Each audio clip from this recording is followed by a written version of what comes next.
Hi guys! Napakainit ngayon dito sa Singapore. Tanghaling tapat 2 something na guys. At nandito kami sa balkon ng aking kasama. May ginagawang, ayan o, nagka-gardening kami. Yung plant kasi na ito ay ang pangit ng soil. Yun, yung putik ang soil niya. So, tinanggal namin para lagyan ng bagong soil. Wait guys, punta tayo dun. At sumilong kasi ako, napakainit. So, eto siya, yung daming ugat. Tapos, eto yung soil niya, parang clay. So, tinanggal ko siya. At ang dami na ring ugat. Ayan. Baka naandyan na yung amo ko sa baba. Ay, tingnan natin guys. Wala pa. So, vlog muna tayo habang wala si amo. Ito yung bad soil na ito yung mud soil. Yung pangit kaya namamatay siya. Yes, yeah. San just cut la. Tapos nalalanta na yung kanyang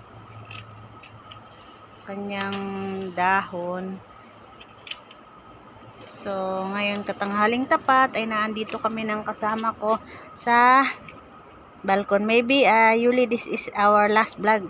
Yeah, maybe. I don't know. Like the next time I must talk next.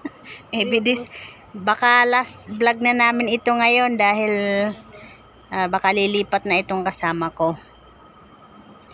For some reason. So, your scissor also not working. So, eto guys ang aming ginagawa ngayon. Dito napakainit. At meron din kaming tubig dito. Ang puwit niyon. Ayan, nandito kami sa may balkon ngayon. At 2 something. Nakatapos lang ng premiere ko to 2 o'clock. Thank you sa mga pumunta. Kay Sis Millet, Try Vlogs, Cabitinho Farmers.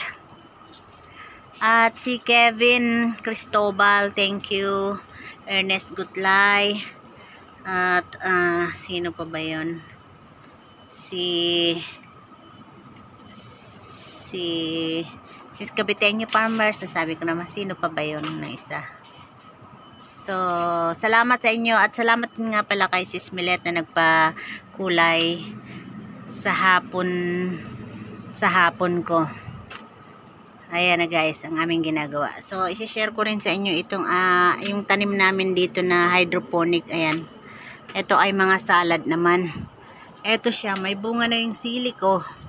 Nakikita ako dito ni amo pag ini-review yung CCTV. Wait lang, Yulia. Ito yung aming no, siya pa. Ito naman yung tanim ni Sir na mga salad. Ito ay mga salad na may mga hayop na siya.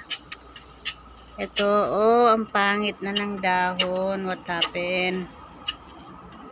At ito naman yung basil leaves. Ayan. Tapos, ito yung kamatis, walang bunga. Yung aking sili ay may bunga. Ayan. So, yan lang guys. At kami concentrate ng mag-gardening dito sa balkon. Ito yung aking kasama, napapagod na. Meron kaming baon na tubig dito dahil sobrang init. So, bye guys! Malungkot ang aking kasama. Bye! Yan na yung ang paligid dito.